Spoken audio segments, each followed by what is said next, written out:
Partnership అండి. So partnership అనే term వినగానే మీకు ఏం ఐడియా వస్తుంది?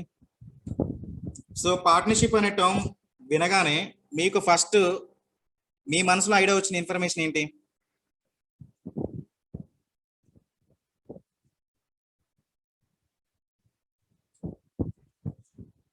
Yes, 2 or more persons started a business. Okay, so ఇప్పుడు నా క్వశ్చన్ ఏంటంటే అసలు మనం ఇద్దరితోటి ముగ్గురితోటి బిజినెస్ ఎందుకు స్టార్ట్ చేయాలి? అలా స్టార్ట్ చేయడం అనేది నీడ్ ఎందుకు?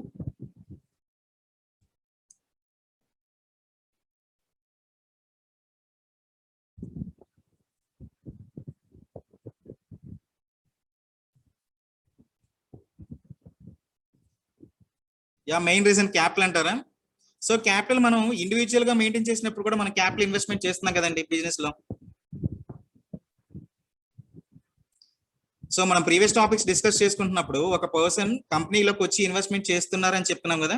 సో ఒక పర్సన్ మెయింటైన్ చేసినప్పుడు కూడా మనకి క్యాపిటల్ అనేది రన్నింగ్ అయింది కదా బిజినెస్ లో. సో పర్టికులర్ గా మనం 2-3 ఆర్ పర్సన్స్ ని మనం టైఅప్ చేస్తున్నామంటే మెయిన్ నీడ్ ఏంటి?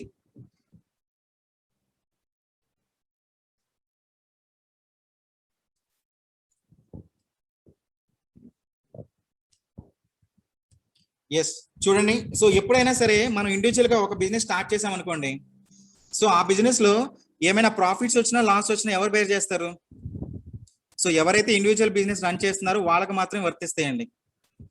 ఓకేనా? సో ఫర్ ఎగ్జాంపుల్ మనం ఒక స్మాల్ స్కేల్ ఇండస్ట్రీ స్టార్ట్ చేసాం. సో స్మాల్ స్కేల్ ఇండస్ట్రీ అంటే మన దగ్గర ఇన్వెస్ట్మెంట్ కూడా సో మినిమం అమౌంట్ పేర్ చేస్తారు కాబట్టి no problem, individual person maintain చేసుకుంటాడు, మన బిజినెస్ స్టార్ట్ చేస్తాం, సక్సెస్ఫుల్ గా రన్ అవుతాయి. ఫర్ ఎగ్జాంపుల్ మనం ఒక ఇండివిజువల్ బిజినెస్ స్టార్ట్ చేసాం, సో మనకి ప్రమోషన్ లెవెల్స్ బాగా వచ్చినాయి, సో మార్కెట్ లో మన వాల్యూకి బ్రాండ్ కూడా పెరిగింది. సో ఇప్పుడు ఏమనుకుంటామండి, సో మన బిజినెస్ ని అడాప్ట్ చేస్తాం కదా. సో అడాప్ట్ చేస్తున్నప్పుడు ఆటోమేటిక్ ఏమవుతుంది, సో మన దగ్గర ఫైనాన్షియల్ గా కూడా క్యాపిటల్ అనేది ఇంక్రీస్ అవ్వాలి, లెవెల్స్ అనేవి. ఓకే, సో నా దగ్గర క్యాపిటల్ ఇన్వెస్ట్మెంట్ లెవెల్స్ అనేవి తక్కువ ఉన్నాయండి. సో ఫర్ ఎగ్జాంపుల్ ఒక ఎంఎన్సి కంపెనీ స్టార్ట్ చేయాలనుకుంటున్నాను, దాని బడ్జెట్ చాలా ఎక్కువ ఉంటుంది. ఓకేనా? సో నా దగ్గర అంత ఫైనాన్షియల్ పెట్టే అమౌంట్ నా దగ్గర లేదు. సో ఇప్పుడు ఏం చేస్తారు?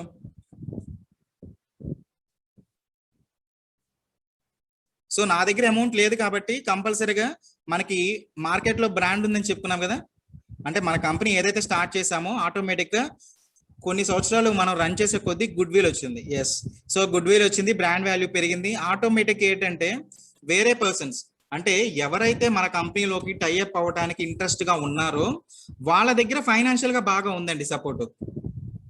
ఓకేనా? సో వాళ్ళు ఫైనాన్షియల్ పెట్టగలరు, ఎంత డబ్బులైనా సరే ఇన్వెస్ట్మెంట్ పెట్టగలరు. సో ఇప్పుడు మన దగ్గర ఏంటి ప్రాబ్లం, మన దగ్గర బిజినెస్ చేద్దామని మనకి యాక్చువల్గా యాక్సైట్మెంట్ ఉంది, అంటే బిజినెస్ చేద్దాం అని అనుకున్నాం, కానీ మన దగ్గర ఫైనాన్షియల్ సపోర్ట్ లేదు. సో ఇప్పుడు ఏమనుకుంటున్నాం మనం, జస్ట్ మనం ఎవరైతే టైఅప్ మనకి అవ్వడానికి రెడీగా ఉంటున్నారో వాళ్ళ దగ్గర మనం ఏం చేస్తాం, ఫైనాన్షియల్ గా హెల్ప్ తీసుకుంటాం. అవునా? సో ఇప్పుడు 2-3 రెడీగా ఉన్నారు మనతో టైఅప్ అవ్వడానికి, సో ఫైనాన్షియల్ పెట్టడానికి కూడా రెడీగా ఉన్నారు. సో అలాంటి వాళ్ళని ఏం చేస్తున్నాం ఇక్కడ, సో వాళ్ళని కూడా మన కంపెనీలోకి అంటే రిక్వైర్మెంట్ చేసి, అంటే కంపెనీ టైఅప్ అయ్యి వాళ్ళు ఏం చేస్తారు, ఇప్పుడు డైరెక్ట్ గా మనకి ఎంత బిజినెస్ మనం చేయాలనుకుంటున్నాము, దానికి అవసరమైన బడ్జెట్ ఎంత, అంటే ఇన్వెస్ట్మెంట్ ఎంత హెల్ప్ అవుతుంది అనేది వాళ్ళు ఇన్వెస్ట్మెంట్ పెడతారు. సో ఇప్పుడు మనం బిజినెస్ రన్ చేయొచ్చుగా. సో మనకి మార్కెట్ లో ఏదైతే గుడ్ విల్ ఉందో ఆ గుడ్ విల్ పెట్టి మనం ఫైనాన్షియల్ గా సపోర్ట్ తీసుకున్నాం కాబట్టి ఇప్పుడు మనం బిజినెస్ స్టార్ట్ చేయొచ్చుగా. స్టార్ట్ చేయొచ్చా లేదా?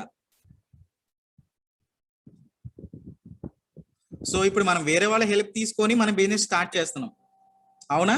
సో ఇక్కడ ఏంటి, ఒక పర్సన్ కాకుండా 2-3 పర్సన్స్ ఇన్వాల్వ్ అవుతున్నారు. సో ఎప్పుడైనా సరే ఒక బిజినెస్ ఆర్గనైజేషన్స్ లో 2 or more 3 పర్సన్స్, సో 2 కానీ లేదు అంటే అంతకంటే ఎక్కువ పర్సన్స్ ఇన్వాల్వ్ అయినప్పుడు, సో అలాంటి బిజినెస్ ట్రాన్సాక్షన్స్ ఏమంటారు అంటే పార్ట్నర్షిప్ ఫార్మ్స్.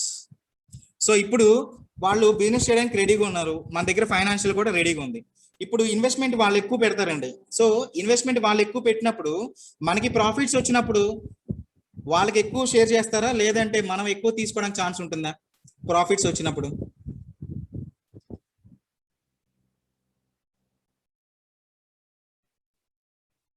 సో మనం ఫైనాన్షియల్ గా హెల్ప్ తీసుకున్నాము, మనకి బిజినెస్ అనేది సక్సెస్ఫుల్ గా రన్ అయింది. So end of the year లో మనకి ప్రాఫిట్స్ వచ్చినాయి. సో ప్రాఫిట్స్ వచ్చినప్పుడు ఫస్ట్ ఎవరైతే ఇన్వెస్ట్మెంట్ పెడుతున్నారో హ్యూజ్ అమౌంట్, వాళ్ళకి ఎక్కువ మనకి షేరింగ్ వెళ్తుందా, లేదంటే మనకి షేరింగ్ ఎక్కువ వస్తుందా? ఎస్, ఎప్పుడైనా సరే మనం ఒక బిజినెస్ లో ఇన్వెస్ట్మెంట్ పెడుతున్నప్పుడు దాని రేషియో ఉంటుందండి. ఫర్ ఎగ్జాంపుల్, మనం కొత్తగా ఇద్దరు పర్సన్స్ ఇన్వాల్వ్ చేస్తున్నాం కదా పార్ట్నర్షిప్ ఫామ్ లో. సో వాళ్ళు ఇన్వెస్ట్మెంట్ చేస్తున్నప్పుడు వాళ్ళు ఎంత రేషియో ఇన్వెస్ట్మెంట్ చేస్తున్నారు?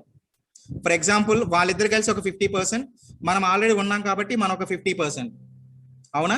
సో ఇప్పుడు 50% 50% అంటే for example end of the year లో ఒక 5 lakhs వచ్చినాయి. సో 5 lakhs వచ్చినప్పుడు depends on investment ratio. So ఇప్పుడు డిపెండ్స్ ఆన్ ఇన్వెస్ట్మెంట్ రేషియో మనకి ప్రాఫిట్స్ ఎలా వస్తాయి చెప్పండి? సో వాళ్ళు 50% పెట్టారు, మనం 50% పెట్టాం. ఇప్పుడు రేషియో వాల్యూ ఎలా వస్తుంది? 5 lakhs అనుకుంటున్నాం value for example. So 5 lakhs వాల్యూకి ఎండ్ ఆఫ్ ది ఇయర్ లో మనకి ప్రాఫిట్స్ వచ్చినాయి. సో ప్రాఫిట్స్ ని షేరింగ్ 50% 50%, అవునా? సో అంటే ఇప్పుడు 5 lakhs అంటే ఫర్ ఎగ్జాంపుల్ 2,50,000 2,50,000,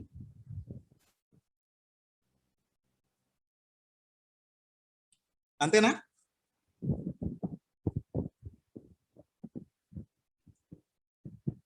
ఎస్. అలా కాకుండా ఏంటి అంటే వాళ్ళ దగ్గర ఫైనాన్షియల్ ఎక్కువ ఉంది కాబట్టి వాళ్ళు 75% పెడతా అన్నారండి. సో వాళ్ళ దగ్గర 75% పెట్టినప్పుడు మనం ఓన్లీ 25% మాత్రం ఇన్వెస్ట్మెంట్ చేస్తున్నాం కదా. సో ఇలాంటి కేసెస్ లో ఏమవుతుందంటే ఒకవేళ ప్రాఫిట్స్ వచ్చినా కూడా హ్యూజ్ ప్రాఫిట్స్ అనేవి వాళ్ళకే వెళ్తాయి, ఎందుకంటే ప్రాఫిట్ రేషియో ఇన్వెస్ట్మెంట్ రేషియో వాళ్ళది ఎక్కువ ఉంది కాబట్టి. సో ఇప్పుడు ఇలా టైఅప్ అవడం వల్ల బెనిఫిట్ ఏంటి? ఇప్పుడు నేను చెప్పాను కదండి బయట నుంచి పర్సన్స్ ఇన్వాల్వ్ అవుతున్నారని. సో ఇలా టైఅప్ అవడం వల్ల బెనిఫిట్ ఏంటి చెప్పండి? ఇప్పుడు ఫర్ ఎగ్జాంపుల్ మనకే కంపెనీకి లాస్ వచ్చింది. సో లాస్ వచ్చినప్పుడు ఇప్పుడు మనం ఓన్లీ ఇండివిజువల్ పర్సన్స్ గా మెయింటైన్ చేస్తున్నప్పుడు ఆ లాస్ అంతా ఎవరు బేర్ చేయాలండి? ఎంతైనా రానియండి, మనమే బేర్ చేయాలి, అవునా? సో ఇప్పుడు అట్లా కాకుండా ఏంటంటే ఆల్రెడీ పార్ట్నర్షిప్ బిజినెస్ కాబట్టి 2 or 3 persons ఇన్వాల్వ్ అయి ఉన్నారు కాబట్టి ఇప్పుడు లాస్ వస్తే, సో ఒకటి ఏంటంటే వాళ్ళు ప్రాఫిట్ ఎంతైతే వాళ్ళు ఇన్వెస్ట్మెంట్ చేశారో కంపెనీలో లాస్ వచ్చినా కూడా అలా బేర్ చేయాలండి. సో 50% 50% అనేది ఓన్లీ ప్రాఫిట్స్ వచ్చినప్పుడే కాదు, కంపెనీకి లాస్ వచ్చినప్పుడు కూడా బేర్ చేయాలి. సో ఇప్పుడు ఇన్వెస్ట్మెంట్ పెట్టారు 75% ప్రాఫిట్స్, వాళ్ళు 75% ఇన్వెస్ట్మెంట్ రేషియో అంటే అది లాస్ వచ్చినప్పుడు కూడా 75% వాళ్ళు లాస్ బేర్ చేయాలి.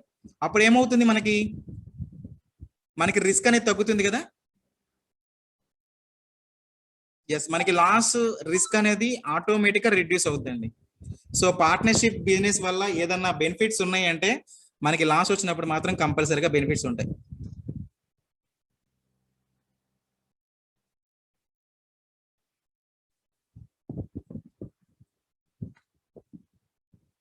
సో ఈ టాపిక్ ఏమైనా డౌట్స్ ఉన్నాయా మీకు? ఇప్పటి వరకు నేను డిస్కస్ చేసిన పాయింట్స్ మీకు ఏమైనా డౌట్స్ ఉన్నాయా? పార్ట్నర్షిప్ ఫామ్ అంటే అందరికి అర్థమైందా? సో ఇప్పటిదాకా మన ప్రాబ్లమ్స్ అన్ని కూడా ఇండివిజువల్ ఒక పర్సన్ బిజినెస్ ఆర్గనైజేషన్ స్టార్ట్ చేసి, సో అదే పర్సన్ ఫైనాన్షియల్ ఇయర్ అయిపోయిన తర్వాత బ్యాలెన్స్ షీట్ లో ప్రాఫిట్ వస్తే ఆయనే తీసుకున్నాడు. సో ఎందుకనంటే ఒక పర్సనే కాబట్టి ఆయనే లాస్ వచ్చిన బేర్ చేశారు, ఆయనే ప్రాఫిట్స్ వచ్చినా తీసుకున్నారు. కానీ ఇక్కడ అలా ఉండదండి. పార్ట్నర్షిప్ బిజినెస్ లో 2 or 3 persons ఇన్వాల్వ్ అవుతున్నారు కాబట్టి వాళ్ళు ఇన్వెస్ట్మెంట్ రేషియో ఎంతైతే పెడుతున్నారో ప్రాఫిట్స్ వచ్చినా అంత వాల్యూ బేర్ చేయాలి, లాస్ వచ్చినా అంత వాల్యూ బేర్ చేయాలి. ఎస్, క్లియరా మీకు పాయింట్స్ ఇక్కడ?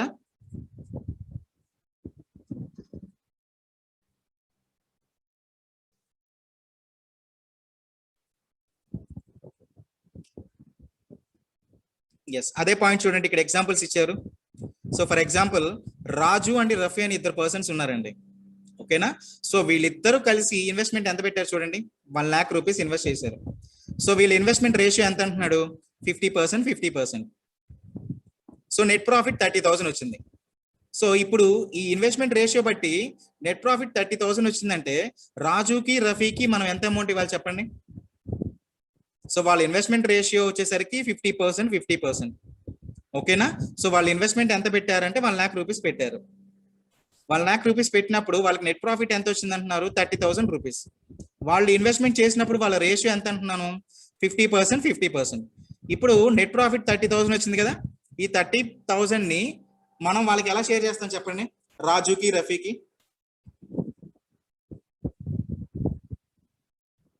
Investment ratio 50%, 50%. అంటే 30,000 లో 50% ఎంత అండి? 15,000, 15,000. క్లియరా, మీకు అర్థమైందా? సో ఎప్పుడైనా సరే 2 or 3% మనకి పార్ట్నర్షిప్ ఫామ్ లో ఉన్నప్పుడు వాళ్ళ ఇన్వెస్ట్మెంట్ రేషియోని బట్టి మనకి ప్రాఫిట్ అర్థమవుతుందండి. ఓకేనా? వాళ్ళు 70% ఇన్వెస్ట్మెంట్ చేస్తే వాళ్ళకి మేజర్ 70% ప్రాఫిట్స్ మనకి జనరేట్ అయితే వాళ్ళకి ఇచ్చేయాలి 70%. అదే విధంగా మన కంపెనీకి ఎండ్ ఆఫ్ ది ఇయర్ లో లాస్ వచ్చినా కానీ ఆ 70% లాస్ వాళ్ళే బేర్ చేస్తారు.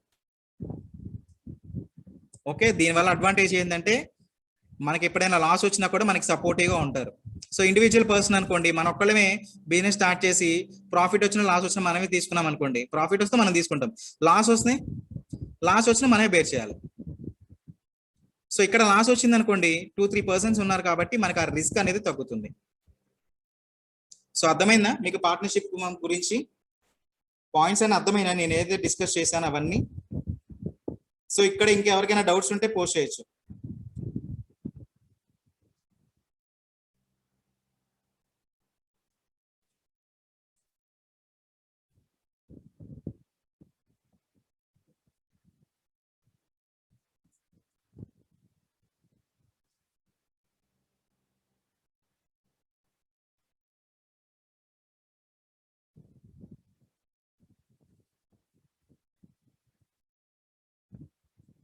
Yes, no doubts. Okay, so ఇప్పుడు చూడండి ఫస్ట్ ప్రాబ్లం. సో ఇందాక మనకి లాస్ట్ ప్రాబ్లమ్స్ దాకా ఏమైందండి, ఓన్లీ ఒక పర్సన్ మాత్రమే ఉన్నాడు కాబట్టి ఒక పేరే కనిపించేది మనకి ఫస్ట్ ట్రాన్సాక్షన్స్ లో. మిస్టర్ సురేష్ అనో లేదంటే మిస్టర్ వెంకట్ అనో ఏదో ఒక పర్సన్ నేమే కనిపించేది. ఇప్పుడు మీరు గమనించినట్లయితే చూడండి ఫస్ట్ పాయింట్ లో mister Raju and Suresh. So ఇద్దరు కలిసి బిజినెస్ స్టార్ట్ చేస్తున్నారు కాబట్టి 2 నేమ్స్ ఉన్నాయి. సో ఇప్పుడు నా క్వశ్చన్ ఏంటంటే, ఇద్దరు కలిసి స్టార్ట్ చేస్తున్నారు కాబట్టి బిజినెస్ ని మనం కంపెనీ క్రియేట్ చేసేటప్పుడు ఇద్దరు నేమ్స్ తోటి క్రియేట్ చేస్తారా, లేదు అంటే ఒక పర్సన్ కి డిఫరెంట్ గా టైప్ చేస్తారా?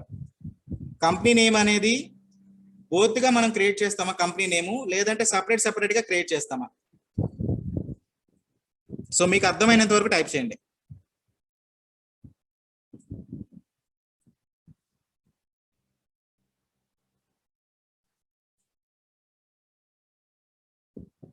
సో ఆల్మోస్ట్ అందరు కూడా బోత్ అని చెప్పారు, ఒక 1 or 2% మాత్రం సింగిల్ అన్నారు. ఓకే, సింగిల్ అనే వాళ్ళకి నేను క్లారిటీ ఇస్తానండి. సో బోత్ అనే వాళ్ళకి ఓకే. సో సింగిల్ అనే వాళ్ళకి for example mister Raju and Suresh started a new business with అంటున్నాడు కదా. సో ఇప్పుడు మిస్టర్ రాజు అనే కంపెనీని క్రియేట్ చేస్తారు, సింగిల్ గా అంటున్నారు కదా. సో మిస్టర్ రాజుకి సంబంధించి మీరు కంపెనీ క్రియేట్ చేస్తారు. సో కంపెనీ క్రియేట్ చేసి అప్పుడు లెడ్జర్స్ ఓచర్స్ ఇప్పుడు కాంబినేషన్ ప్రాబ్లం కదా ఇది. సో ఇప్పుడు మిస్టర్ రాజుకి సంబంధించి లెడ్జెస్ కానీ మిస్టర్ సురేష్కి సంబంధించి లెడ్జెస్ కానీ మనకి ఒకటే ప్రాబ్లంలో ఉంటాయి. ఇప్పుడు మీరు మిస్టర్ రాజుకి సంబంధించి కంపెనీ క్రియేట్ చేస్తే మరి సురేష్కి సంబంధించి కంపెనీ మీరు ఎక్కడ క్రియేట్ చేస్తారండి? సో ఎవరైతే ఇప్పుడు నాకు చాట్ బాక్స్ లో సింగిల్ అని టైప్ చేశారో వాళ్ళకి క్వశ్చన్.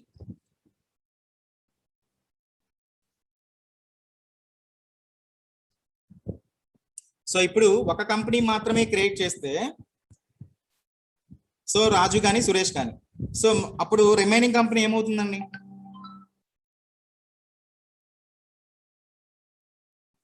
సో కృష్ణా డిస్టిక్ నుంచి గగన సింధు గారు, sharing profit or loss with in 1 company.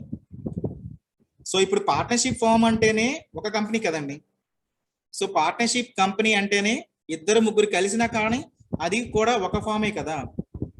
So మీరు ఆ 2 నేమ్స్ లో కూడా మళ్ళీ సింగిల్ గా ఎంటర్ చేయాల్సిన అవసరం లేదు.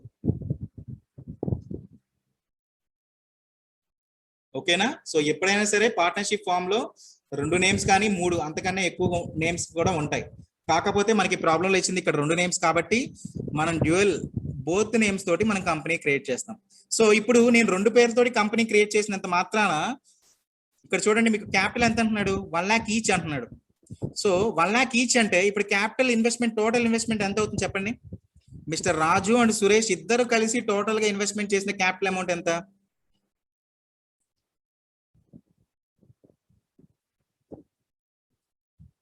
Yes, 2 lakhs. ఓకేనా? ఎందుకనంటే రాజు అండ్ సురేష్ ఇద్దరు విడివిడిగా ₹1,00,000 విడిగా క్యాపిటల్ ఇన్వెస్ట్మెంట్ చేశారు. అవునా? సో టోటల్ క్యాపిటల్ ఎంత అంటే 2 lakhs. సో ఇండివిజువల్ గా ఒక్కొక్కళ్ళు ఎంత పెట్టారంటే ₹1,00,000. సో ఇప్పుడు నేను ఈ రెండు పేర్లను కలిపి కంపెనీ క్రియేట్ చేస్తానన్నాను కదా. ఓకే, సో ఇద్దరితోటి మన కంపెనీ క్రియేట్ చేద్దాం. బట్ మనం క్యాపిటల్ అకౌంట్ మెయింటైన్ చేసుకున్నప్పుడు ఎట్లా మెయింటైన్ చేస్తారు? సో మిస్టర్ రాజు అని చెప్పని మిస్టర్ రాజు అండ్ సురేష్ అని మనం అండర్ అకౌంట్ గ్రూప్ లో క్యాపిటల్ అని టైప్ చేస్తారా? లేదు అంటే అప్పుడు లెడ్జెస్ క్రియేట్ చేసేటప్పుడు సపరేట్ గా లెడ్జెస్ క్రియేట్ చేస్తారా?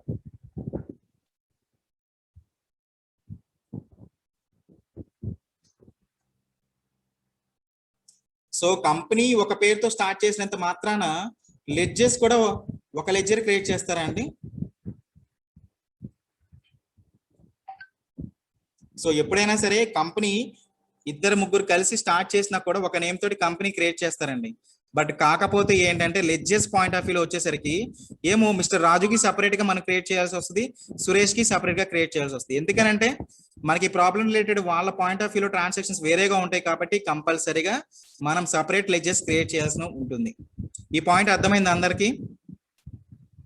సో కంపెనీ ఒకటి క్రియేట్ చేసినంత మాత్రం లెడ్జర్ కూడా ఇద్దరికి కంబైన్ గా మనం లెడ్జెస్ క్రియేట్ చేయం. క్లియర్ ఆ పాయింట్ ఇది?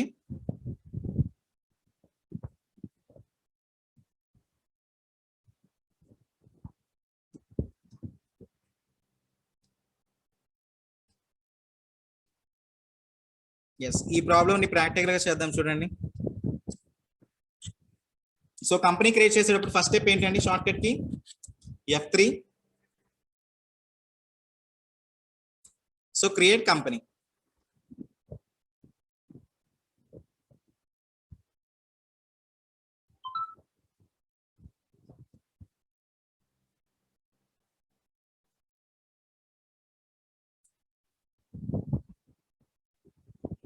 ఓకే, మనకి ప్రాబ్లం లో కంపెనీ నేమ్ ఏమి ఇచ్చారు చూడండి, రాజు అండ్ సురేష్ కదా.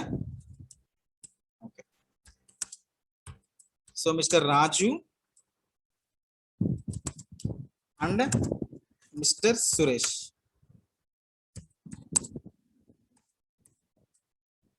So state Andhra Pradesh, so country India.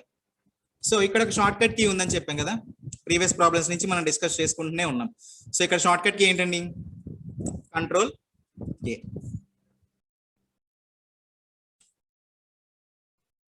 Yes, company created successfully.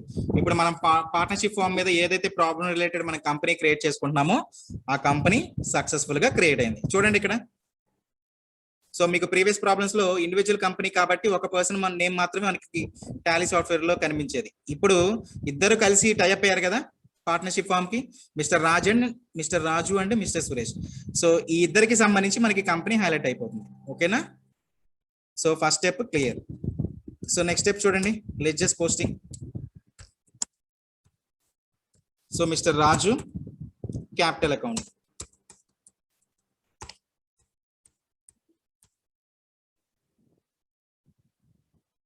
Okay, ఇక్కడ పార్ట్నర్షిప్ ఫామ్ కాబట్టి ఒక లెడ్జర్ క్రియేట్ చేశానండి మిస్టర్ రాజుకి సంబంధించి. ఇప్పుడు మిస్టర్ సురేష్ కి సంబంధించి కూడా మనం లెడ్జర్ క్రియేట్ చేయాలా, అవసరం లేదా?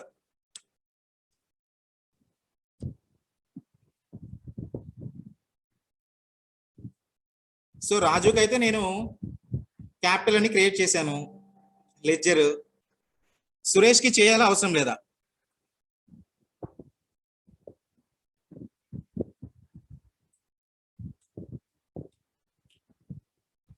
సో పార్ట్నర్షిప్ ఫామ్ లో ఓన్లీ కంపెనీ నేమ్ మాత్రమే 2-3 నేమ్స్ ఇచ్చినా మనం కంబైన్ గా కంపెనీ క్రియేట్ చేసేయండి. కానీ లెడ్జెస్ క్రియేట్ చేసేటప్పుడు మాత్రం మనకి ప్రాబ్లం లో ఎంత మంది ఇస్తారో అంతమందికి విడివిడిగా లెడ్జెస్ మనం మెయింటైన్ చేసుకుంటూనే ఉండాలి. ఎందుకనంటే ఎవరి లెడ్జర్ వాళ్ళది. సో ఇప్పుడు మన బ్యాలెన్స్ షీట్ లో ఫైనల్ గా మనం లెడ్జెస్ క్రాస్ చెక్ చేసినప్పుడు ఎవరి బ్యాలెన్స్, ఎవరు ఎంత ఇన్వెస్ట్మెంట్ చేశారు, ఎంత ఫైనల్ టోటల్ అనేది మనకి ఎలా తెలుస్తుంది? సో ఇండివిజువల్ గా లెడ్జెస్ మెయింటైన్ చేసినప్పుడు మాత్రమే మనకి ఫైనల్ అమౌంట్ ఎంత అని తెలుస్తుంది. సో కంబైన్ గా లెడ్జెస్ క్రియేట్ చేస్తే సో ఎవరికి ఎంత వచ్చిందని మనకి ఎలా తెలుస్తుంది? సో అందుకని లెడ్జెస్ మనకి ఎప్పుడైనా సరే సపరేట్ గా మెయింటైన్ చేసుకోవాల్సిందే. సో మిస్టర్ సురేష్ కూడా క్యాపిటల్ అకౌంటే కదా. ఎస్. సో సెకండ్ పాయింట్ చెప్పండి నాకు. So land purchased 25,000 rupees from A1 traders. So land purchase చేసాం, A1 ట్రేడర్స్ దగ్గర నుంచి మనం ల్యాండ్ అనేది కొనుక్కున్నాం. ఇక్కడ లెడ్జెస్ లో మనకి 2 లెడ్జర్స్ అవసరం అవుతాయా, లేదంటే ఒక లెడ్జరా, లేకపోతే అసలు లెడ్జర్స్ రావా? 3 ఆప్షన్స్.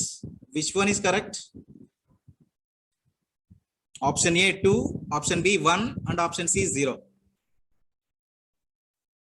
సో 2 లెడ్జర్స్ అవసరమా?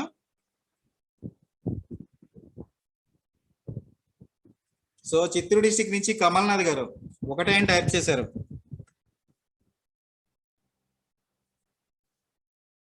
సో ఇక్కడ మనకి 2 లెడ్జెస్ కావాలండి. ఎందుకనంటే land purchased from A1 traders. So land అనేది కొనుక్కుంటున్నాం. ఎవరి దగ్గర నుంచి కొంటున్నాం అంటే A1 ట్రేడర్స్ దగ్గర నుంచి కొంటున్నాం. సో ఇప్పుడు మనం ప్రీవియస్ గా ల్యాండ్ కి సంబంధించి ఏదైనా లెడ్జర్ ఆల్రెడీ క్రియేట్ చేసి ఉంటే ఇక్కడ మీరు A1 ట్రేడర్స్ కి సంబంధించి లెడ్జర్ క్రియేట్ చేసేవాళ్ళు. కానీ అసలు మనం ఫస్ట్ టైం కదా, సో ల్యాండ్ కి సంబంధించి మనం లెడ్జర్ క్రియేట్ చేయడమే ఫస్ట్ టైం. సో అలాంటప్పుడు ల్యాండ్ క్రియేట్ చేయాలి, అదే విధంగా A1 ట్రేడర్స్ క్రియేట్ చేయాలి. సో ఈ పాయింట్ అర్థమైంది అందరికీ?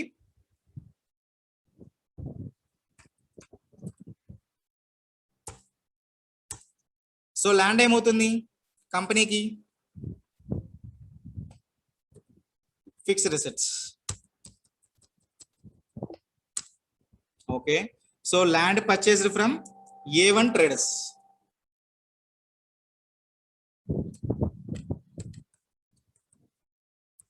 సో ఇప్పుడు మనం ల్యాండ్ అనేది A1 ట్రేడర్స్ దగ్గర నుంచి కొనుక్కుంటున్నామండి. ఇప్పుడు A1 ట్రేడర్స్ ఏమవుతారు చెప్పండి కంపెనీకి? మీకు ఆల్రెడీ ప్రీవియస్ క్లాసెస్ లో నేను డిస్కస్ చేశాను పాయింట్, కొత్త పాయింట్ ఏం కాదు. సో A1 ట్రేడర్స్ ఏమవుతారు? క్రెడిట్ పర్చేస్ చేసినప్పుడు సో వాళ్ళని ఒక అకౌంటింగ్ గ్రూప్ చేయాలి అని చెప్పాను. So A1 traders, sundry, creditors.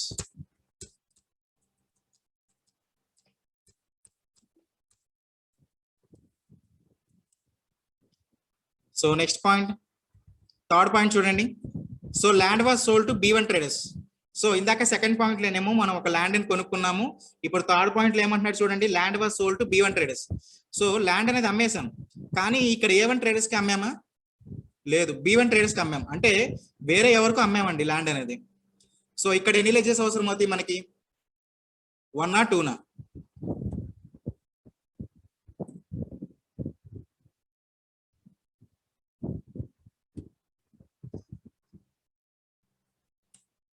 Yes, only ఒక లెడ్జరే. ఎందుకనంటే ల్యాండ్ కి సంబంధించి ఆల్రెడీ మనం క్రియేట్ చేసాం కదా. సో ఇప్పుడు మనం క్రియేట్ చేయవలసిన లెడ్జర్ ఏంటి? B1 traders. లోకేశ్వరి గారు, A2 ట్రేడర్స్ కాదు. సో మీకు ప్రాబ్లం లో ఏదైతే పేరు ఇస్తారో ఆ లెడ్జరే క్రియేట్ చేయాలి.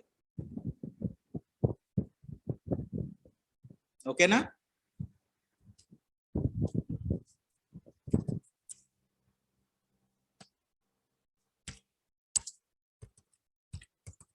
Yes, B1 traders. సో ఇప్పుడు ల్యాండ్ అమ్మామండి. ఇందాక ట్రాన్సాక్షన్ ఏమో ల్యాండ్ కొనుక్కున్నాము. ఇప్పుడు ల్యాండ్ B1 ట్రేడర్స్ కి మనం సేల్ చేస్తున్నామంటే B1 ట్రేడర్స్ ఏమవుతారు మన కంపెనీకి? సన్డ్రీ క్రెడిటార్స్ అవుతారా, సన్డ్రీ డెటార్స్ అవుతారా?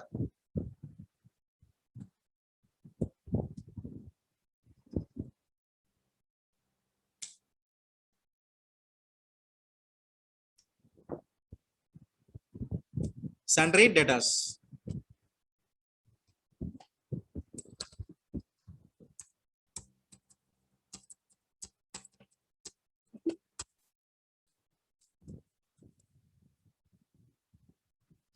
So fourth point, so cash received from B1 traders through SBI.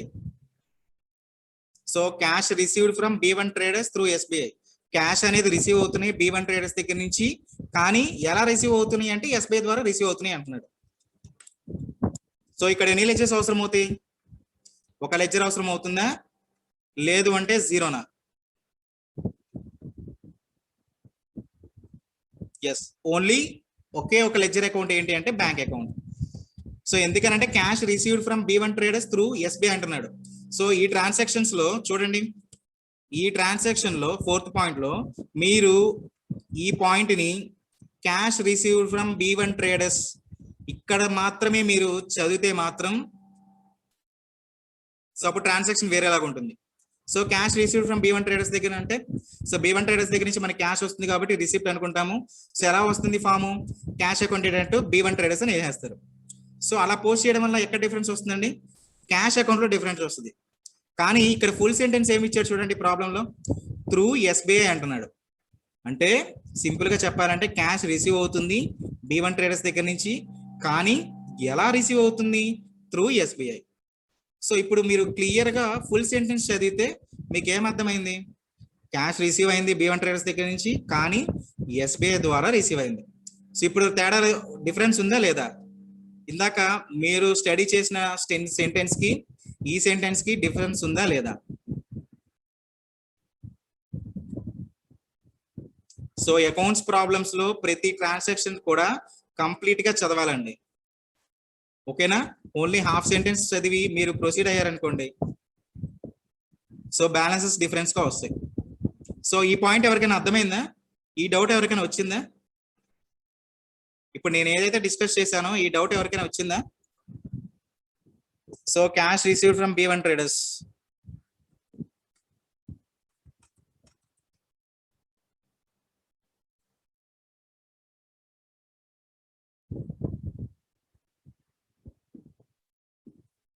So Srikakulam district నుంచి Sasikumar sir tell me once again అంటున్నారా. ఓకే, సో ఏం లేదండి, ఇక్కడ సింపుల్ ఒక ట్రాన్సాక్షన్ ని మనం చదివే రీతిని బట్టి ఉంటుంది అంతే. చూడండి ఇక్కడ 4th పాయింట్లో ఏమి ఇచ్చాడు, so cash received from B1 traders through SBI అంటున్నాడు.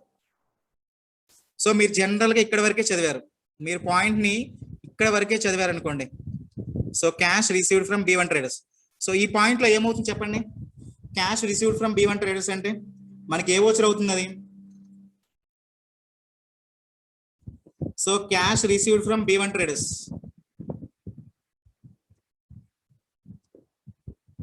ఎస్ రిసిప్ట్ వోచర్ మెయింటైన్ చేస్తారు. సో అందులో డెబిట్ సైడ్ క్యాష్ మెయింటైన్ చేస్తారు, క్రెడిట్ వచ్చేసరికి B1 ట్రేడర్స్ కాబట్టి సో క్యాష్ అకౌంట్ అటు B1 ట్రేడర్స్ అని పోస్ట్ చేస్తారు, అవునా. ఓకే, మీ పాయింట్ ఆఫ్ వ్యూలో మీరు ఫస్ట్ పాయింట్ మాత్రమే కన్సిడర్ చేస్తే అది కరెక్ట్.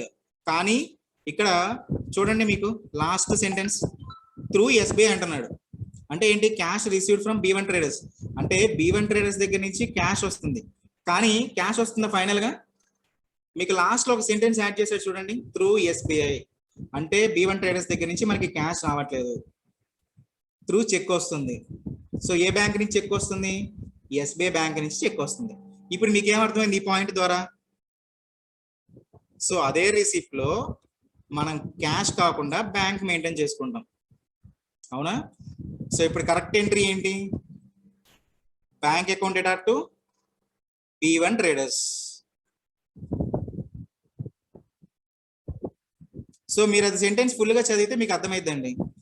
ఓన్లీ మీరు cash received from B1 traders అంటే మీకు క్యాష్ లోకి వెళ్ళిపోతుంది. సో ఇప్పుడు డౌట్ రావచ్చు, సార్ క్యాష్ లో వేసినా బ్యాంక్ లో వేసినా మనకి ప్రాఫిట్ ఏం డిఫరెన్స్ రాదు కదా అంటారు.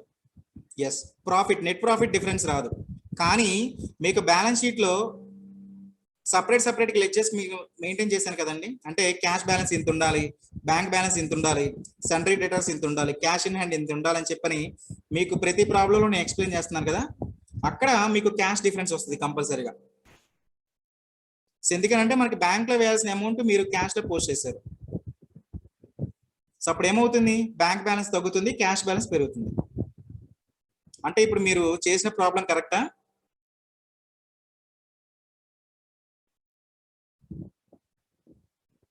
మీరు అంతా కరెక్ట్ గా చేశాను అనుకుంటారు, కానీ మీరు చేసిన ప్రాబ్లం రాంగ్ ఏనండి. అంటే ఒక లెక్చర్ బ్యాలెన్స్ డిఫరెన్స్ వచ్చినా మనం ఎక్కడో ప్రాబ్లం మిస్టేక్ చేసామనే లెక్క.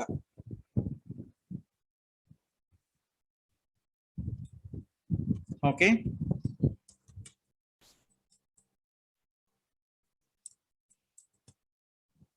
So cash received from B1 traders through SBI అంటున్నాడు.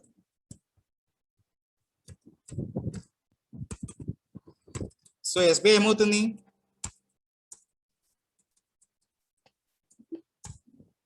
Bank account.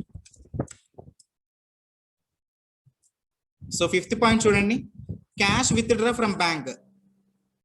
So fifth point కి మనకి లెడ్జెస్ అవసరం అవుతాయా ఈ ట్రాన్సాక్షన్ కి? Cash withdraw from bank,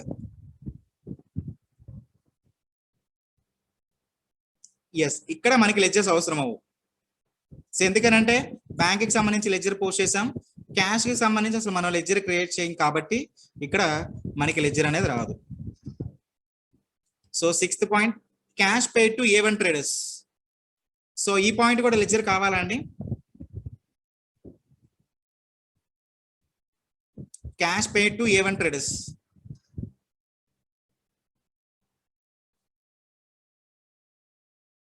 so ఈ ట్రాన్సాక్షన్ కూడా మనకి లెడ్జర్ అవసరం లేదు.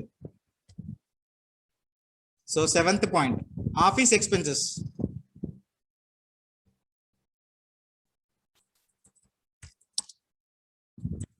Office expenses. So office expenses ఏమనుకున్నామండి అకౌంటింగ్ గ్రూప్ మనకి? Indirect expenses. So next one, office income.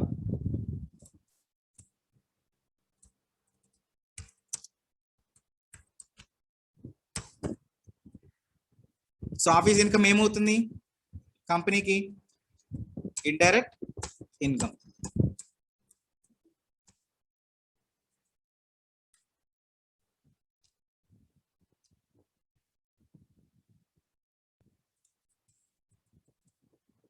So ఇంకా మనకి ప్రాబ్లంలో ట్రాన్సాక్షన్స్ ఏమైనా ఉన్నాయా అంటే, సో అన్ని ట్రాన్సాక్షన్స్ సంబంధించి మనం లెడ్జెస్ క్రియేట్ చేస్తాం.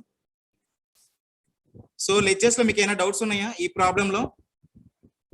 సో కొత్త పాయింట్స్ ఏమి రాలేదండి నాకు తెలిసి, అన్ని మనం ప్రీవియస్ టాపిక్ లో డిస్కస్ చేసుకున్న పాయింట్సే. సో లెడ్జెస్ వరకు ఎవరికైనా డౌట్స్ ఉన్నాయా?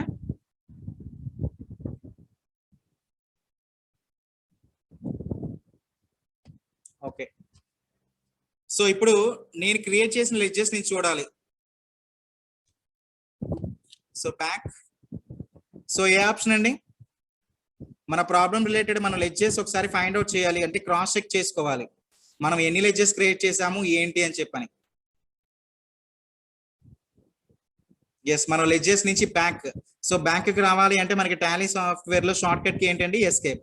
సో ఎస్కేప్ నుంచి మనకి హోమ్ పేజ్ లో ఉన్నటువంటి గేట్వే ఆఫ్ టాలీలోకి వచ్చిన తర్వాత మీకు గేట్వే ఆఫ్ టాలీలో క్రియేట్ ఆప్షన్ కింద మీకు ఆల్టర్ అనే షార్ట్ కట్ కి ఉంటుంది చూడండి.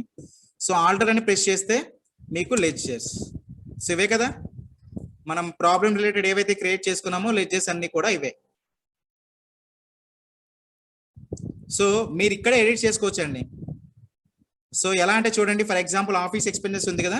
సో నేను ఆఫీస్ ఎక్స్పెన్సెస్ ని ఒకసారి ఎంటర్ చేస్తున్నాను చూడండి.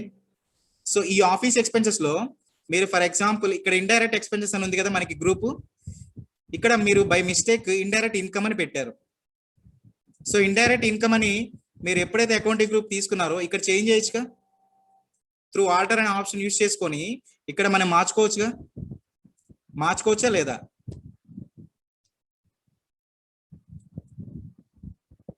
సో ఆల్టర్ ద్వారా మనం లెడ్జర్ లో ఉన్న అకౌంటింగ్ గ్రూప్స్ ని చేంజ్ చేయడానికి అవకాశం ఉంటుందా లేదా అండి? Yes, we can change. ఎందుకనంటే మనకి ఆల్టర్ అనే ఆప్షన్ యూజ్ చేసింది అందుకు కదా. సో ఏమన్నా అకౌంటింగ్ గ్రూప్స్ చేంజ్ చేయడానికి, లేదు అంటే ఫర్ ఎగ్జాంపుల్ మీకు ఈ లెడ్జర్ లో ఓచర్ లో వేయాల్సిన వాల్యూ ఇక్కడ వేసారనుకోండి ఓపెనింగ్ బ్యాలెన్స్ కింద. సో ఆ ఆప్షన్ కూడా మీరు డిలీట్ చేయాలంటే మీరు దేంట్లోకి వెళ్ళాలంటే టాలీ సాఫ్ట్వేర్ లో ఆల్టర్ అనే ఆప్షన్. ఓకేనా? ఎనీ మోడిఫికేషన్స్ మీకు ఎక్కడ క్రాస్ చెక్ చేసుకోవాలన్నా కూడా మీకు ఆల్టర్ అనే ఆప్షన్ మనకి టాలీ సాఫ్ట్వేర్ లో యూజ్ అవుతుంది. Okay. So next one, vouchering. So first point చూడండి, mister Raju and Suresh started a new business with 1 lakh each. So 1 లక్ష రూపాయలు 1 లక్ష రూపాయలు విడివిడిగా ఇన్వెస్ట్మెంట్ చేస్తున్నారు.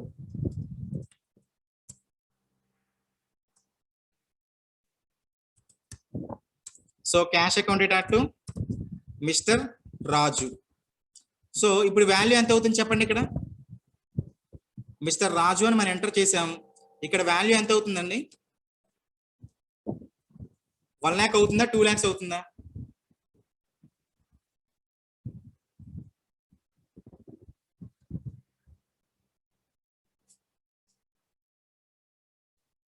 ఎస్, మీకు ప్రాబ్లంలో క్లియర్ గా చెప్పారు కదా. సో ఎందుకనంటే మిస్టర్ రాజు అండ్ సురేష్ విడివిడిగా 1 లక్ష రూపాయలు ఇన్వెస్ట్మెంట్ చేశారు కంపెనీలో. అంటే ఒక్కొక్కరి షేర్ ఎంత అంటే 1 lakh 1 lakh.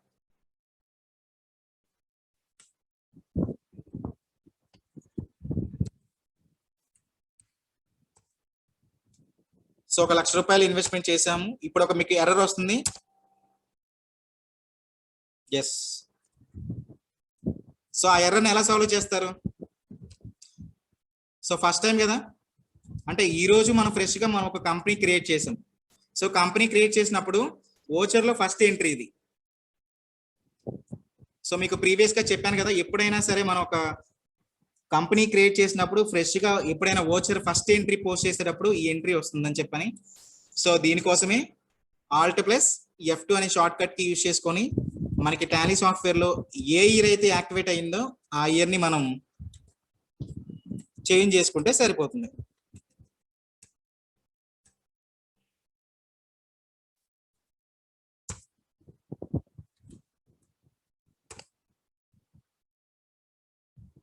సో అయినా కూడా చూడు ఎర్రర్ వచ్చింది. సో నిన్నటి వరకు మనం ఒక టాపిక్ డిస్కస్ చేసుకున్నాం కదా, సో అయినా ఎర్రర్ ఎందుకు వచ్చింది చూడండి. ఎవరైనా ఫైండ్ అవుట్ చేశారా?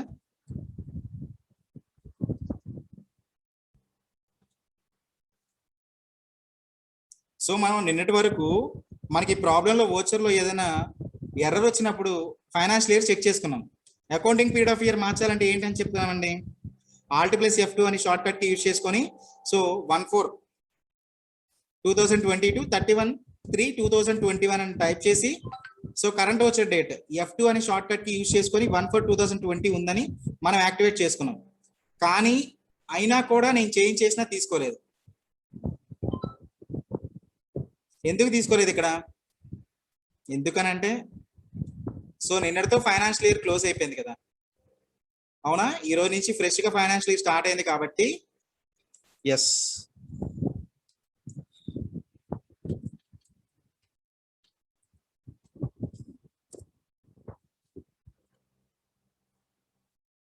సో అంటే ఇక్కడ ఏమవుతుందండి, 1/4/2021 to 31/3/2022.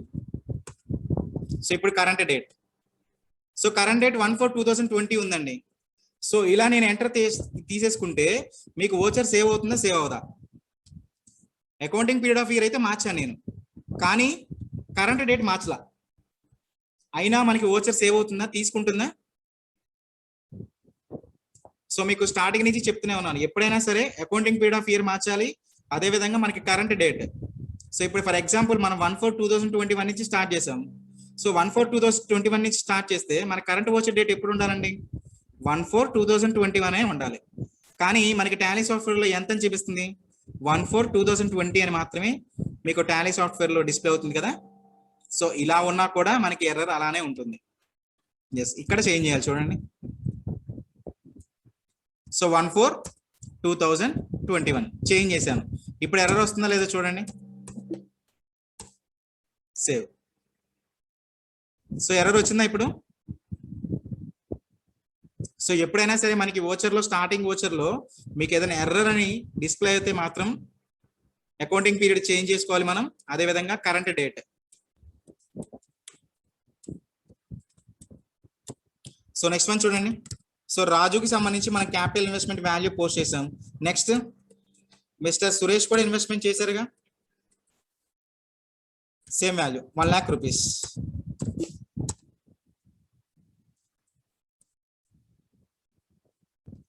సెకండ్ పాయింట్ చూడండి, land purchase 25,000 from A1 traders. So land అని కొన్నామండి A1 ట్రేడర్స్ దగ్గర నుంచి. సో ఇది ఏ ఓచర్ అవుతుంది చెప్పండి? ఈ పాయింట్ ని టాలీ సాఫ్ట్వేర్ లో ఏ ఓచర్ లో డిస్ప్లే చేస్తాం మనం?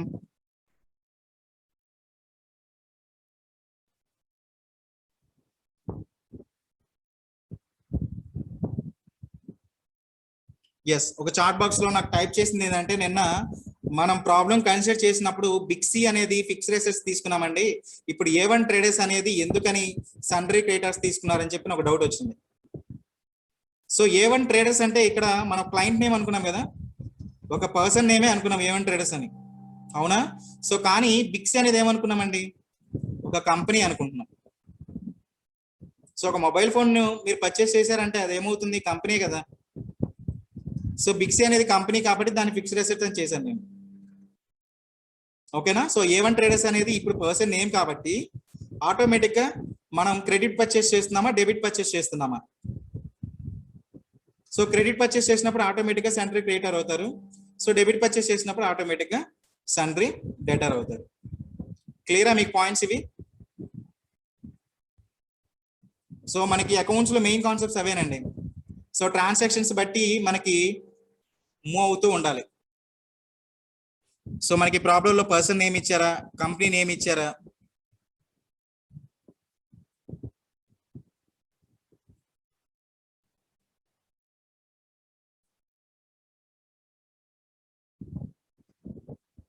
సో చూడండి అండి, శశికుమార్ గారు శ్రీకాకుళం డిస్ట్రిక్ట్ నుంచి వన్ మోర్ టైం ఎక్స్ప్లెయిన్ చేయమంటున్నారు. ఓకే చూడండి.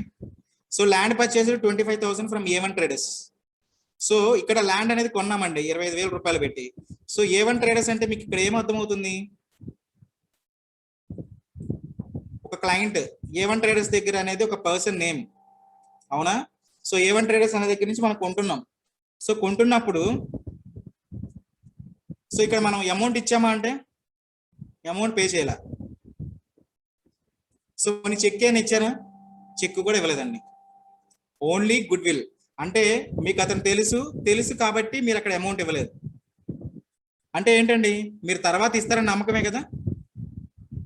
సో మీరు తర్వాత ఇస్తారని నమ్మకంతో A1 ట్రేడర్స్ మీకు ఏమైతే మీరు పర్చేస్ చేశారో ఆ పర్చేస్ చేసిన వాల్యూ అనేది మీకు డబ్బులు లేకుండానే మీకు పర్చేస్ చేశారు, అవునా? సో ఇప్పుడు A1 ట్రేడర్స్ మీరు ఎలా క్రియేట్ చేస్తారు కంపెనీలో? సో క్యాష్ ఇవ్వలేదండి. సో క్యాష్ ఇవ్వకపోతే టాలీ సాఫ్ట్వేర్ లో అకౌంట్స్ లో మీరు మెయింటైన్ చేసుకుంటారా లేదా? A1 ట్రేడర్స్ ని మీరు పరిధిలోకి తీసుకుంటారా, తీసుకోరా? కంపల్సరీగా తీసుకోవాలండి, ఎందుకంటే అక్కడ క్యాష్ రిక్వైర్మెంట్ ఏం జరగలేదు కదా.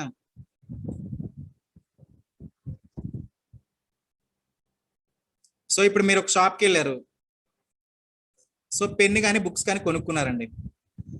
సో పెన్ కానీ బుక్స్ కానీ పర్చేస్ చేసినప్పుడు మీ జేబులో నుంచి డబ్బులు తీసి మీరు షాప్కి ఇచ్చేసారు. సో డబ్బులు ఇచ్చినప్పుడు మీరు అక్కడ అకౌంట్స్ మెయింటైన్ చేసుకోవాలా?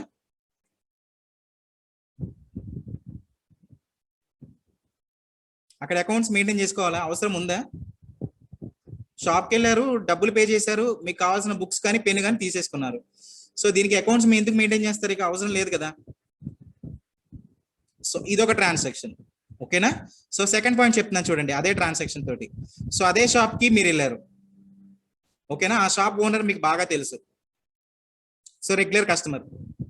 సో మీరు అదే షాప్ లో మళ్ళీ బుక్స్ కొనుక్కున్నారు, ఈసారి డబ్బులు ఇవ్వాల,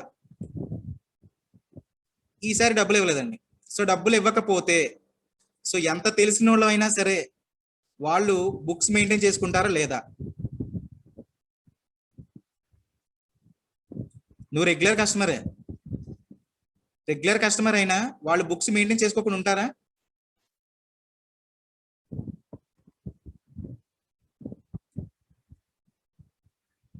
కంపల్సరీగా చేస్తారండి. సో అది ఎలా చేస్తారు అంటే, క్రెడిట్ పర్చేస్ అయితే సన్డ్రీ క్రెడిటర్ అనుకున్నాము, డెబిట్ పర్చేస్ అయితే సన్డ్రీ డెటార్ అనుకున్నాము. సో నువ్వు ఎంత తెలిసినా కూడా డబ్బులు లేకుండా ఇచ్చారు అంటే కంపల్సరీగా బుక్స్ మెయింటైన్ చేస్తారండి. సో ఈ 2 ట్రాన్సాక్షన్స్ బట్టి మీకు ఏమర్థమైంది? ఒకటి, క్యాష్ ద్వారా మనం ఏదైనా కొన్నప్పుడు మనం బుక్స్ మెయింటైన్ చేయాల్సిన అవసరం లేదు. ఎప్పుడైతే మనం క్రెడిట్ బేస్న పర్చేస్ చేసినప్పుడు, సేల్ చేసినప్పుడు మాత్రం మనం కంపల్సరీగా అకౌంట్స్ మెయింటైన్ చేయాలి. సో ఈ పాయింట్స్ అర్థమైందే లేదా మీకు? Yes sir no? ఇప్పుడు నేను ఏదైతే డిస్కస్ చేశానో ఈ పాయింట్స్ మీ అందరికి అర్థమైందా లేదా?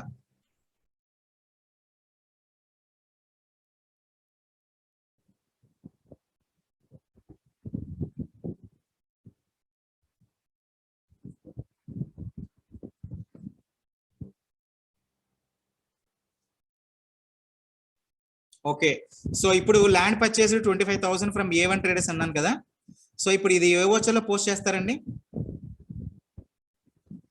ఈ ట్రాన్సాక్షన్ ని ఏ ఓచర్లో పోస్ట్ చేస్తారు? జోనలా? ఓకే, జోనల్ ఎంట్రీస్ లో పోస్ట్ చేసుకుంటాం. సో జోనల్ ఎంట్రీస్ లో పోస్ట్ చేస్తే చూడండి,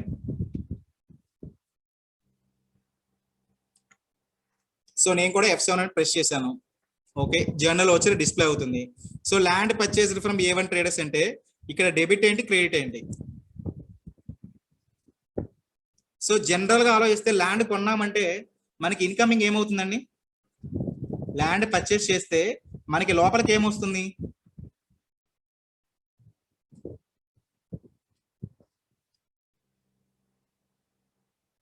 ఎస్. సో జనరల్ గా ఆలోచిస్తే ల్యాండ్ కదా. ఓకే, సో ల్యాండ్ వాల్యూ అంత చూడండి, 25,000.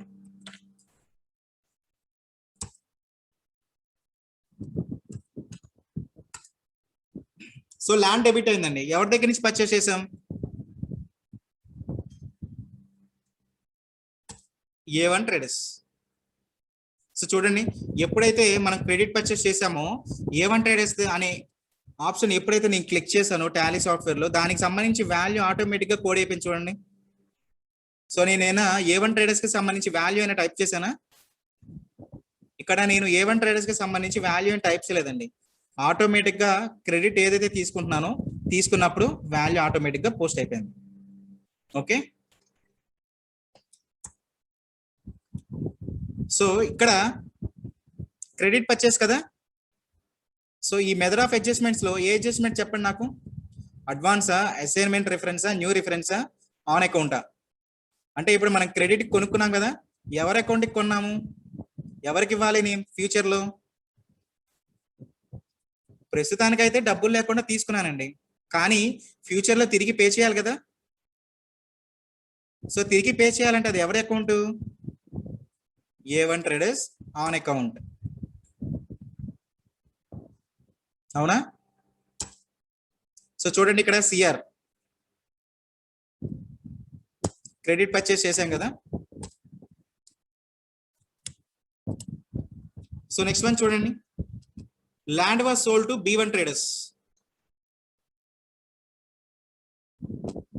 సో ఇందాక పాయింట్లోనేమో పర్చేస్ చేసాం, ఇప్పుడు తిరిగి అమ్మేస్తున్నాం. కానీ తిరిగి అమ్మినప్పుడు సేమ్ పర్సన్కి అమ్ముతున్నామా? ఇక్కడ సేమ్ పర్సన్కి అమ్మట్లేదండి. సో ఇంకొక కొత్త పర్సన్కి మనం సేల్ చేస్తున్నాం. సో ఈ ట్రాన్సాక్షన్ ఏ ఓచర్లో పోస్ట్ చేస్తాం? ఇది కూడా నాన్ క్యాష్ ట్రాన్సాక్షన్సే, వీటిని కూడా పోస్ట్ చేయాల్సింది journal vouchers. Okay, so journal vouchers లో పోస్ట్ చేస్తారు. ఇప్పుడు మనం సేల్ చేసామండి, ఇందాక మనం పర్చేస్ చేసాం కాబట్టి ల్యాండ్ కొన్నాం కాబట్టి ల్యాండ్ లోపలికి వచ్చింది. ఇప్పుడు అదే ల్యాండ్ని తిరిగి అమ్ముతున్నాం. తిరిగి అమ్ముతుంటే జనరల్ మనకి ఏం రావాలి? క్యాష్ రావాలి. సో క్యాష్ వస్తే క్యాష్ అని రాసుకుంటాం. ఇక్కడ మీకు ఏదైనా క్యాష్ వస్తుందా? క్యాష్ రావట్లా. మనం సేల్ చేసాం కానీ మనకి డబ్బులు రాలా ఇంకా. సో ఎవరి దగ్గర నుంచి రావాలి? B1 traders. ఎందుకంటే సేల్ చేసింది B1 ట్రేడర్స్కే కదా. సో 60,000. సో ఆన్ అకౌంట్ చూడండి. సో ఇప్పుడు క్రెడిట్ ఏం చేయాలి చెప్పండి? B1 traders land. So automatic వచ్చింది కదా వాల్యూ.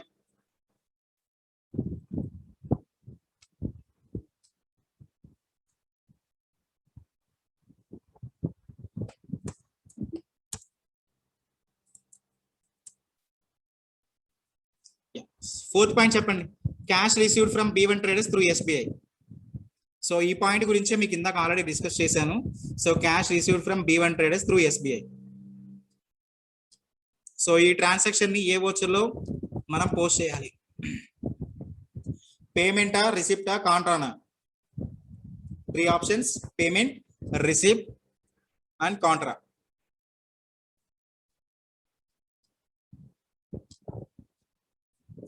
సో క్లియర్ గా తెలుస్తుంది కదా, cash received from B1 traders through SBI అని. అంటే మనకి B1 ట్రేడర్స్ దగ్గర నుంచి ఏమైతే మనం ఇందాక పాయింట్ లో సేల్ చేసామో అప్పుడు B1 ట్రేడర్స్ దగ్గర నుంచి మనకి అమౌంట్ వచ్చిందా అంటే రాలేదు కదా. సో ఇప్పుడు వస్తుంది అంటున్నాడు. ఎలా వస్తుంది? అది కూడా త్రూ SBI ద్వారా వస్తుంది అంటున్నాడు. సో మనకు వస్తున్న అమౌంట్ కాబట్టి రిసిప్ట్. సో ఎలా వస్తున్నాయి ఇక్కడ? In the form of bank SBI. So credit ఏమవుతుంది? B1 traders. సో ఎంత వస్తుంది చూడండి, 60,000. సో ఈ వాల్యూ ఎలా వచ్చిందో చెప్పండి. ఈ వాల్యూ ఎలా వచ్చిందో తెలుసా మీకు? సో పై పాయింట్ లో ఉంది కదండి, థర్డ్ పాయింట్ లో. సో B1 ట్రేడర్స్ కి ఎంత వాల్యూ అయితే మనం అమ్మేసామో అంత వాల్యూ మొత్తం రావాలి కదా.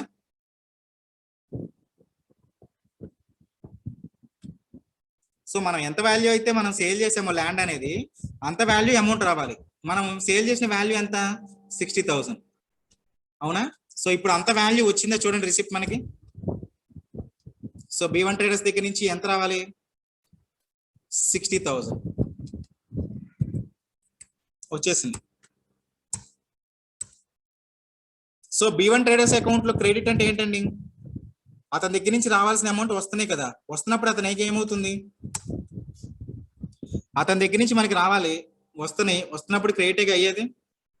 సో అతని బ్యాలెన్స్ చూడండి, ఇప్పుడు అతని అకౌంట్ నుంచి వచ్చినాయి కాబట్టి 0.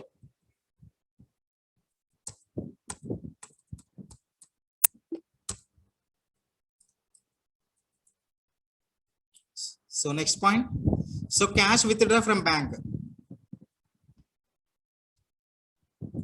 సో 5th పాయింట్ ఏ వచ్చారు? Cash withdraw from bank.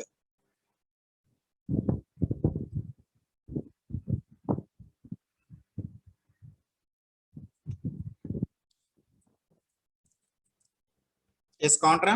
So contra short cut కి F4. సో ఇక్కడ ఏమంటున్నాడు పాయింట్ లో? క్యాష్ విత్డ్రా ఫ్రమ్ బ్యాంక్ అంటున్నాడు. సో క్యాష్ మనకు వస్తున్నాయి కాబట్టి cash account dot to SBI. So ఎంత తీసుకుంటున్నాం చూడండి బ్యాంక్ నుంచి? 20,000.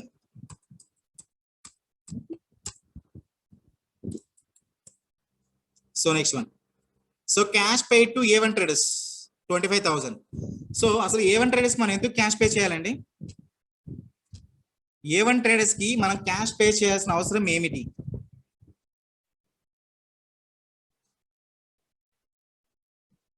సో ఎందుకనంటే మనం ప్రాబ్లం స్టార్టింగ్ లో A1 ట్రేడర్స్ దగ్గర నుంచి క్రెడిట్ పర్చేస్ చేశాం కదా, అంటే A1 ట్రేడర్స్ దగ్గర నుంచి మనం కొన్నాం కానీ అప్పుడు అతనికి అమౌంట్ ఇవ్వలేదు. అవునా? ఇప్పుడు అమౌంట్ ఇస్తున్నాం అంటున్నాడు. ఓకే, ఇప్పుడు ఇస్తున్నాం కాబట్టి ఈ ఓచర్ ఏమవుతుంది? Cash pay to A1 traders అంటే రిసిప్ట్ ఓచరా, పేమెంట్ ఓచరా?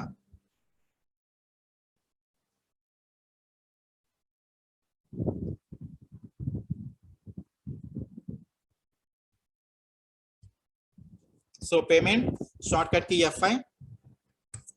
So cash account dot to A1 traders. So ఎంత పే చేయాలి చూడండి. మనం A1 ట్రేడర్స్ దగ్గర నుంచి ఎంత వాల్యూ కొన్నాం? 25,000. మనం పే చేయాల్సిన వాల్యూ ఎంత? 25,000.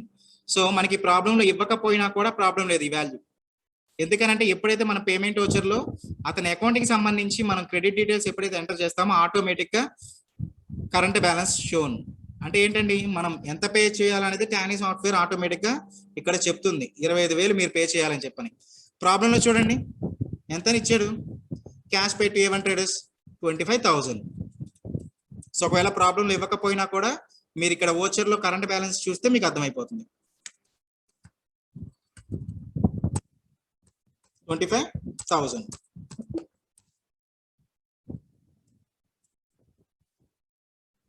So next one, office expenses. So payment లోనే cash to office expenses. So value ఎంత చూడండి? 20,000.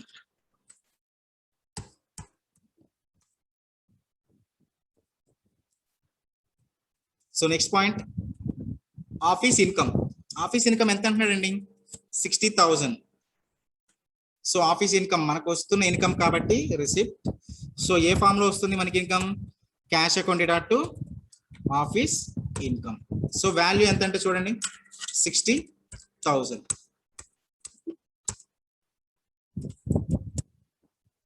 ఎస్, ప్రాబ్లం నీకేమైనా ట్రాన్సాక్షన్స్ ఉన్నాయా?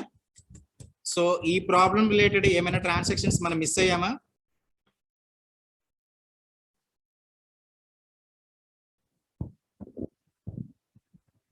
సో ప్రాబ్లం లో ఇంకేమైనా ట్రాన్సాక్షన్స్ పెండింగ్ ఉన్నాయా? కంప్లీట్ అయిపోయింది ట్రాన్సాక్షన్స్ అన్ని కూడా.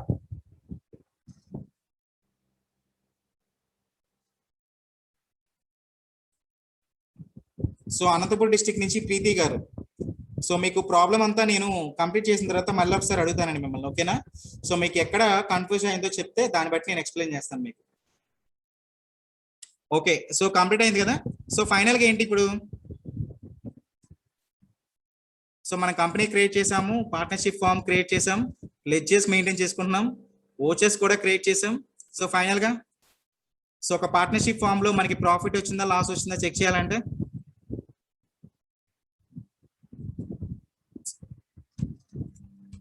Balance sheet. So balance sheet ఎలా చెక్ చేస్తారండి? సో ఓచర్ నుంచి bank and balance sheet. So ఎంత వచ్చింది చూడండి. So capital account total investment ఎంత? 2 lakh రూపీస్. సో ఎందుకనంటే ఇద్దరు విడివిడిగా 1 లక్ష రూపాయలు ఇన్వెస్ట్మెంట్ చేశారు కాబట్టి టోటల్ క్యాపిటల్ వాల్యూ ఎంత అంటే 2 lakhs. సో మనకి బ్యాలెన్స్ షీట్ లో చూడండి ఈ క్యాపిటల్ అకౌంట్ 2 lakhs కదా. సో నార్మల్ గా మన ప్రీవియస్ టాపిక్స్ లో డిస్కస్ చేసేటప్పుడు ఒక పర్సనే కాబట్టి ఒక పర్సన్ మీదే మనకి టాలీ సాఫ్ట్వేర్ చూపిస్తుంది. ఇక్కడ చూడండి, సో పార్ట్నర్షిప్ ఫామ్ కాబట్టి ఎప్పుడైతే ఇద్దరు పర్సన్స్ ఇన్వాల్వ్ అయ్యారో ఇక్కడ మీకు క్లియర్ గా తెలుస్తుంది కదా. So mister Raju 1 lakh rupees తో ఇన్వెస్ట్ అయ్యాడు, మిస్టర్ సురేష్ 1 lakh రూపీస్ పెట్టి ఇన్వెస్ట్ చేశాడు. సో మనకి బ్యాలెన్స్ షీట్ లో టోటల్ వాల్యూస్ వస్తాయి కాబట్టి ఇద్దరు కలిసి ఎంత ఇన్వెస్ట్మెంట్ చేశారు క్యాపిటల్ వాల్యూ అంటే 2 lakh రూపీస్. ఓకేనా? So next one profit. So profit ఎంత వచ్చింది అంటున్నాడు? 40,000 రూపీస్. ఓకే, సో ఓవరాల్ గా బ్యాలెన్స్ షీట్ టోటల్ ఎంత చూడండి? 2,75,000 and 2,75,000. So current assets. So cash in hand ఎంత ఉంది అంటున్నారు? 2,35,000. అంటే ఈ ట్రాన్సాక్షన్స్ అన్ని పోగా మన చేతిలో చివరిగా ఎంత నగదు ఉంది అంటే cash in hand 2,35,000. So bank accounts చూడండి, బ్యాంక్ అకౌంట్స్ ఒకటే బ్యాంక్ కదా మనం మెయింటైన్ చేసింది ప్రాబ్లం లో, అవునా? సో ఎస్బీఐకి సంబంధించి వాల్యూ ఎంత అంటే 40,000 రూపీస్.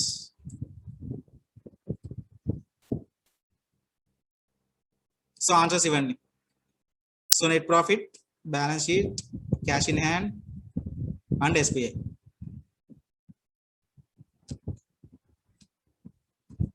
సో ఈ ప్రాబ్లం గురించి మీకు ఏమైనా డౌట్స్ ఉన్నాయా?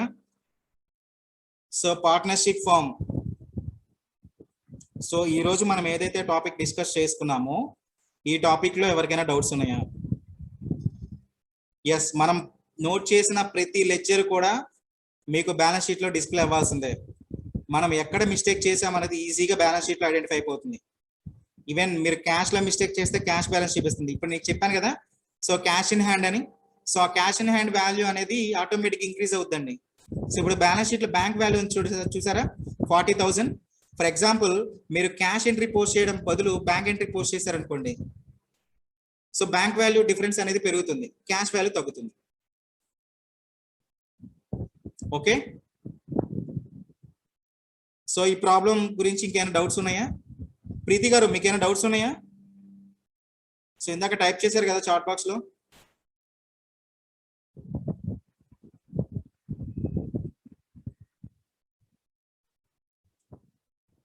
సో గుంటూరు డిస్ట్రిక్ట్ నుంచి మహిత గారు ఫస్ట్ పాయింటా?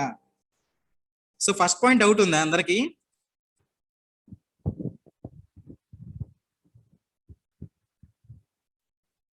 ఓకే, మీరు మిస్ అయ్యారా?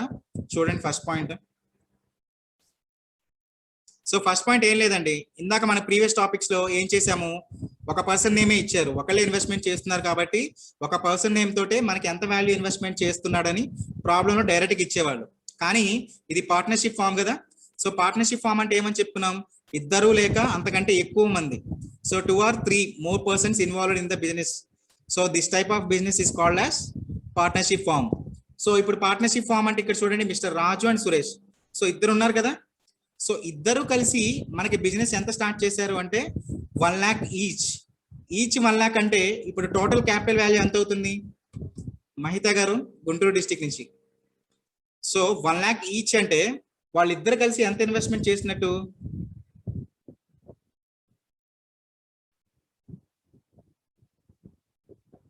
ఎస్, ఇద్దరు విడివిడిగా ₹1,00,000 ఇన్వెస్ట్మెంట్ చేశారు కాబట్టి టోటల్ వాల్యూ ఎంత అవుతుంది? 2 lakh rupees. So Anantapuram district నుంచి సురేష్ గారు. సో టాలీ ఈఆర్పికి టాలీ ప్రైమ్ కి డిఫరెన్స్ ఏమీ లేదండి. టాలీ ఈఆర్పి కన్నా కూడా టాలీ ప్రైమ్ అనేది అడ్వాన్స్డ్ వర్షన్. ఓకేనా? మీరు ప్రైమ్ నేర్చుకుంటే టాలీ ఈఆర్పి వచ్చేసినట్టే. సో ఇంకా మీకు కొన్ని ఫంక్షన్స్ ఏంటి అంటే టాలీ ఈఆర్పిలో సెట్టింగ్స్ అని మనం చేసుకోవాల్సిన అవసరం ఉంటుందండి. ఓకేనా? ఈ అడ్వాన్స్డ్ వర్షన్ లో సెట్టింగ్స్ కూడా చేసుకోవాల్సిన అవసరం లేదు. మీకు ఏ కేటగిరీ అయినా డైరెక్ట్ గా ప్రైమ్ వర్షన్ లో డైరెక్ట్ గా మనకి టాలీ సాఫ్ట్వేర్ లో పోస్ట్ అయ్యే ఉంటాయి ఆల్రెడీ. సో చంద్రశేఖర్ గారు శ్రీకాకుళం డిస్టిక్ నుంచి. సో ప్రాఫిట్ షేర్ చేయలేదు అంటున్నారు కదా. సో మనకి ప్రాబ్లం లో ప్రాఫిట్ షేర్ చేయమని అడగలేదు కదా. సో జస్ట్ ఇద్దరు కలిసి బిజినెస్ స్టార్ట్ చేశారు, ప్రాఫిట్ వచ్చింది అంటున్నాడు అంతే. ఓకేనా?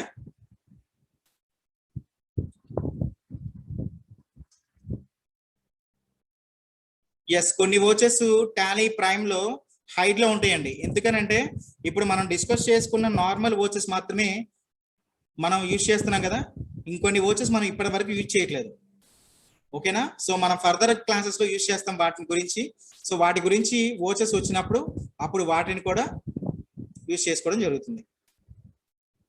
ఓకేనా? ఎందుకనంటే అన్ని వోచెస్ ఒకేసారి డిస్ప్లే అయినాయి అనుకోండి, సో ఏ వోచర్ ఏంటి అనేది కొంచెం కన్ఫ్యూజన్ గా ఉంటుంది. సో ఇప్పుడు మనం కామన్ గా కొన్ని వోచెస్ మాత్రమే యూజ్ చేస్తున్నాం కదా. సో జనరల్ గా ఏం వోచెస్ యూజ్ చేస్తున్నామండి? Contra voucher, payment, receipt, journal, F4, F5, F6, F7. So ఈ 4 లెడ్జెస్ తప్ప ఇంకేమైనా యూజ్ చేస్తున్నాం మనం ఇప్పటి వరకు? సో టిల్ ఈ రోజు నేను చెప్పిన పార్ట్నర్షిప్ ఫామ్ ఈ టాపిక్ తో సహా ఇప్పటిదాకా ఈ 4 లెడ్జెలు కాకుండా ఇంకేమైనా లెడ్జెస్ వోచెస్ మనం ఏమైనా క్రియేట్ చేసుకున్నామా? So F4 contra, F5 payment, F6 receipt and F7 journal. So only ఈ 4 సంబంధించి వోచెస్ మాత్రమే మనం చూసుకున్నామండి. సో చిత్తూరు డిస్టిక్ నుంచి కమల్నాథ్ గారు ఒకసారి బ్యాలెన్స్ షీట్ చూపించమంటున్నారు. Okay, yes. సో చూడండి అండి బ్యాలెన్స్ షీట్.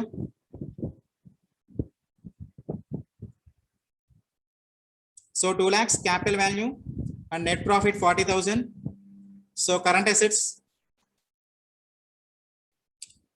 2,75,000. అందులో మీకు cash in hand 2,35,000 and bank accounts 40. So రెండు కలిపిన వాల్యూ ఎంత అంటే కరెంట్ అసెట్స్ 2,75,000.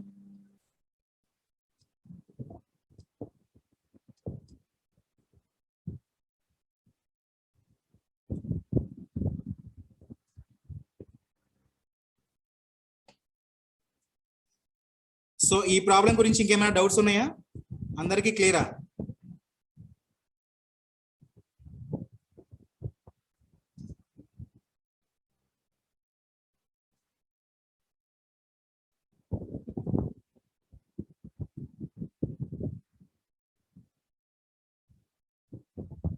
ఎస్. సో ప్రకాశం డిస్టిక్ నుంచి పద్మజ గారు. అవునండి. సో మనం కంపెనీ పార్ట్నర్షిప్ ఫామ్ అయితే ఇద్దరి కలిసి మనం ఫామ్ క్రియేట్ చేసాం, కానీ లెడ్జెస్ మాత్రం విడివిడిగానే క్రియేట్ చేయాలి. ఓకేనా? So cash account dated to mister Raju 1 lakh, cash account dated to mister Suresh 1 lakh.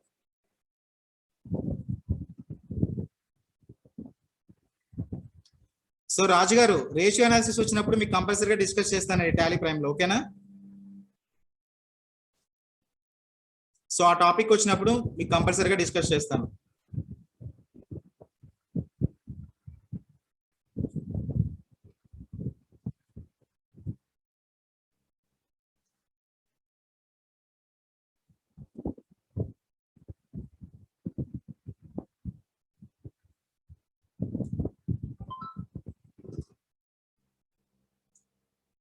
So Nitish గారు చిత్తూరు డిస్ట్రిక్ట్ నుంచి. Sir when will use the multiple ledges? So multiple ledges అనే ఆప్షన్ మీకు టాలీ ERP 9 లో ఉందండి. ఓకేనా. సో టాలీ ప్రైమ్ లో only single edges.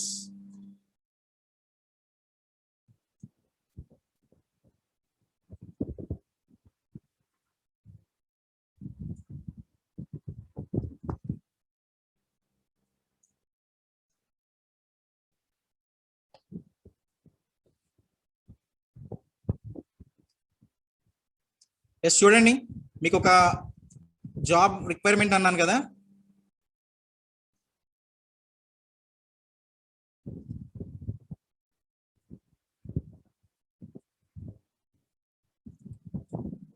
So APSSTC చూడండి, Yamaha and Skanda motors. So ఈ కంపెనీ తోటి టైఅప్ అయిందండి. ఓకేనా. సో దీనికి జాబ్ రోల్ ఏమంటున్నాడు, senior accountant. So senior accountant కానీ, అకౌంట్స్ మేనేజర్ కానీ, అకౌంట్స్ ఎగ్జిక్యూటివ్ కానీ, okay, operations managers and sales manager. So senior accountant అంటే ఇప్పుడు మీరు ఏదైతే నేను ఇప్పుడు టాలీ విత్ జిఎస్టీ చెప్తున్నానో, సో సీనియర్ అకౌంటెంట్ అంటే కంపల్సరీగా ఎక్స్పీరియన్స్ ఉండాలండి. Okay. So accounts manager experience, accounts executive so minimum 0 to 1 year executive కాబట్టి. So operations manager experience and sales manager experience. So cashier కూడా ఎక్స్పీరియన్స్ ఉండాలి. ఓకే. సో అది కాక CRM customer relationship management and EDP executive, team leader అంటే different departments లో vacancies ఉన్నాయి. So ఎందులో అంటే యమహా స్కాండా మోటార్స్. ఓకే. దీనికి క్వాలిఫికేషన్ చూడండి. సో ఇంటర్, ఐటిఐ, డిప్లొమా అంటే బీకామ్. సో డిగ్రీలో బీకామ్ ఎవరైనా చేసిన వాళ్ళు కానీ, లేదు అంటే పీజీలో ఎంకామ్ చేసిన వాళ్ళు కానీ, సో ఐటీఐ డిప్లొమా క్యాండిడేట్స్ కానీ, డిప్లొమాలో మెకానికల్ క్యాండిడేట్స్ కానీ, సో పీజీలో ఇంజనీరింగ్లో BTech and MTech and MBA. ఓకేనా. సో పీజీ అంటే ఎంబీఏ కూడా ఉంటుంది కదా. సో ఎంబీఏ వాళ్ళు కూడా దీనికి ఎలిజిబులే.